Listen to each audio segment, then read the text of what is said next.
I'm a senior procurement consultant working at TLT. I've worked in procurement and in the construction industry for over 20 years and specialise in procuring various types of construction contracts and other public sector contracts. Today, we're going to look at how to bid for a public sector contract. So we're going to cover off 5 different topics in this session. We're going to look where to find notices, what to look out for in the tender documents when you get them, what is the difference between meet and mat, what happens to the information that you submit during the life of the procurement and the contract, and how do you identify sensitive commercial information throughout this process. So to start, finding our tender notice. You'll see on the side here, I've included the hyperlink to find a tender. This is the current service that is used for above threshold procurements, and to the best of our knowledge, will continue to be the website that you go to. In addition to finding opportunities on Find a Tender, there are also a number of e-tendering portals, and different local authorities will use different portals. I've listed a few here as an example. In addition to that, authorities may choose to take advantage of specialist magazines or websites. They may put opportunities on their own website, and they may also actually put opportunities out onto social media where they're looking to reach a really broad market of suppliers. What is important to note is that before opportunities go on any of the other portals or websites, it must first be published on Find a Tender. So it's really worth being set up on there to find new opportunities. So once you've found the opportunity, the next thing to do is to start looking through the procurement documents. We now have the terminology, a competitive tendering procedure, and within that, you have an open tender and a competitive flexible procedure. We no longer have the clearly defined procedures such as the restricted procedure or competitive procedure with negotiation. So authorities are not going to be able to simply say in their procurement documents, this procedure is being conducted in line with a restricted procedure and regulation 28. Instead, they're going to need to go through their documents and be prescriptive. They're going to have to set out for you very clearly what information they require in return, what the timescales are, whether discretionary exclusions are going to be applied and a supply will be excluded, what the conditions of participation are, and the point at which they're going to be tested, as they don't have to be tested at the beginning of the procurement. If they're going to limit suppliers between a conditions of participation stage or intermediate tenders, they need to make that clear. If they are having multiple tender rounds, which they may under a competitive flexible procedure, they will need to make that clear. And then likewise as now, they will need to set out their award criteria. And if they're going to refine it, which is a new function in the Act, they're going to need to set that out, how and when, and also how they might engage with the supplier and update the procedure. Now, depending on who the authority is and their approach to creating these documents, they may list this out as a narrative, or they may list it out in a table or a flowchart. Either way, I find that when working through this information, if I map it out either into a table or a flowchart, it helps me get my head around exactly how it's going to function. And then from that, make sure that you are in a really good position to follow what is set out in the document. So building on following what's written in the documents, under the Act now, we've got this new procedural requirement and improper behaviour, which I think is quite a scary terminology myself. But off the back of that, there is a risk that if you do not comply with these new procedural requirements as set out by the authority, then you could find yourself being excluded from that procurement. Now, this is a discretionary exclusion, which means that I would expect the authority to make super clear if they are going to exclude you for improper behaviour and what improper behaviour might amount to an exclusion. Now, if you look in the Act, you'll find there's 4 different things on which can be considered improper behaviour. One of them is failing to provide the information requested by the contracting authority, which, let's be fair, is pretty important. The next one is providing information that is incomplete, inaccurate, or misleading. And this one we can link back sort of similarly to the wording in Reg 56(4). Now, we then have accessing confidential information. So if by any chance it comes to wind that you've had access to information that nobody should have had access to, then that could result in you being excluded. Or if there's a suggestion that you have unduly influenced the contracting authority's decision making. Both of the last two, of course, being sort of bordering on corruption, collusion, etc. Now, assuming that they've made clear these are going to happen, there is within the Act this little extra piece that's on the screen in cyan, and that is that the contracting authority must give the supplier a reasonable opportunity to make representation and provide relevant evidence within a proportionate timescale. So although there is no wording in the Act around clarifications per se, I think it's probably reasonable to imply that this could be the element that we would use to say, actually, an honest mistake of submitting a document should be given a chance to supplement and do so rather than just automatically be excluded. The next things to look out for, so we've done the procedures, is what exactly does the contract look like? So the Act has brought in a lot more obligations around contract management, but it's also given us a lot more flexibility around how we design the procurement. And because of this, again, we need to really carefully read the instruction documents.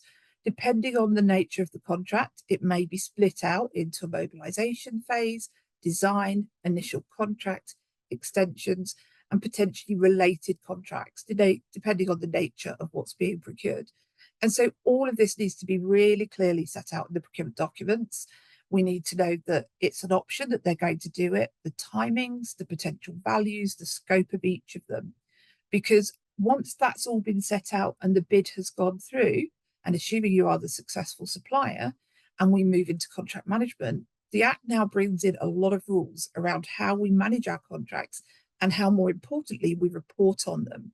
So we are going to have to report on key performance indicators, which means that when you're looking through the procurement documents, it's really super important that you find out what the key performance indicators are and satisfy yourself that they are achievable.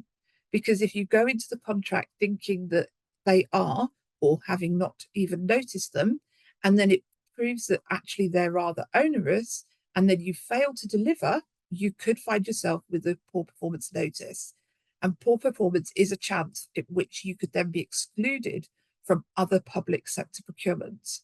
Likewise, and particularly pertinent to construction contracts, is if as part of the contract there are LADs and those LADs get applied, well, this is a breach of contract under the Act. And again, a poor performance notice would be required, and you could subsequently be excluded from other procurements, reminding ourselves that these exclusions are excludable and not excluded, so discretionary.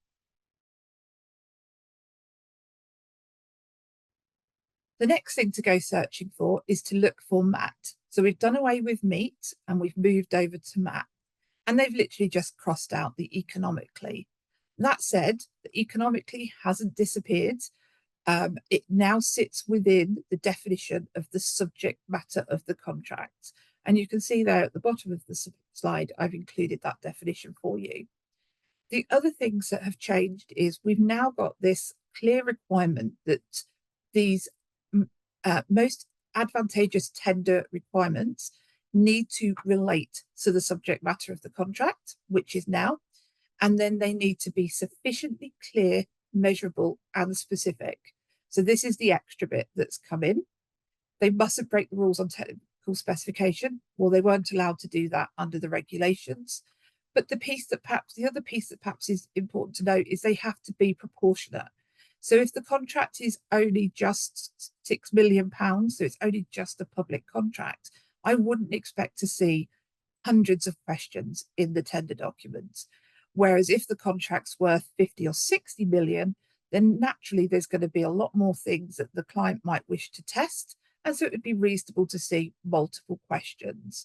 And you can see there, when you look at the definition, the other bits are all very comparable to what we have now. And as I said, price or cost or value for money is part of the subject matter, and it must be included in all circumstances. So in complying with one of these tender requirements and submitting all the information that you're likely to need to submit, the next question that comes to us is just what's going to happen with that information. Well, that will depend on exactly what the information is and in what reason you are submitting it. So when you complete a tender on an e-tendering platform, that information tends to stay there for the whole life of the contract, and in fact then is still there, all but archived after a certain period of time. And this is where all the tender documents are going to be uploaded and all the clarifications and communications are going to be held. A new one to consider is the central digital platform. So this is a new platform that government is setting up, and it's going to store all of your basic information, your economic and financial standing information, details of connected persons, things that might amount to you being excluded, be that excluded or excludable. And that information on there is going to be accessible to anybody that wants to go and look it up. If you participate in market engagement, then that response to that market engagement or your comments made in a session, they will all be collated and stored by the authority as part of their audit trail. And if you were to participate in a covered procurement, then this will be stated in the contract award notice. So this is a really big difference. So whereas at the moment when we notify the market who the winner is, that's all we do. Under the Act now, when we put out a contract award notice, not only are we going to be telling the market who the proposed winner is, if the contract's over 5 million, we're also going to be telling the market who bid and didn't win. And that's an important one to be mindful of. Likewise, under the Act, we're going to need to be publishing all of the contracts that we award if they're over 5 million. And so your tender responses are going to be part of those contracts. So this is going to go into the public domain.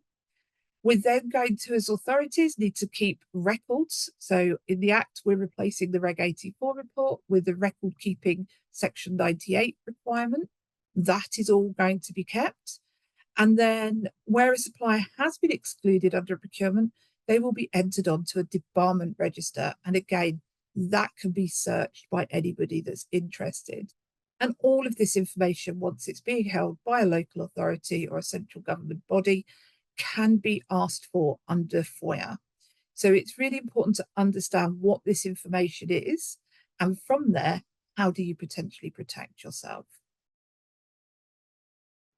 I know when I think about having all of this information put into the public domain, the first question that comes to mind is, but hang on a second, some of that is a bit secretive. We don't want to share our trade secrets. This information on how we've built up our price, this is commercially sensitive. And there is a provision in the Act to allow you to call this out as commercially sensitive, although they have now changed the term to sensitive commercial information. And you can see there is a definition of constitutes a trade secret or would likely prejudice the commercial interests of any person if it were published or otherwise disclosed. Now, a bit like under Freedom of Information Act, just because you say that it is commercially sensitive doesn't mean that the authority will accept it as that. And so what I'm suggesting to people to do is, if you are putting in a bid, when you do so, create a register of the information in that bid that you consider is commercially sensitive. Provide a reason alongside that of why you consider that to be commercially sensitive. And then this can be used not only to safeguard what information is shared during the procurement stage, but also should you be the lucky winner and awarded the contract, it will help the contracting authority to determine what information should be redacted. So it is important as you are writing your bid to think carefully about this.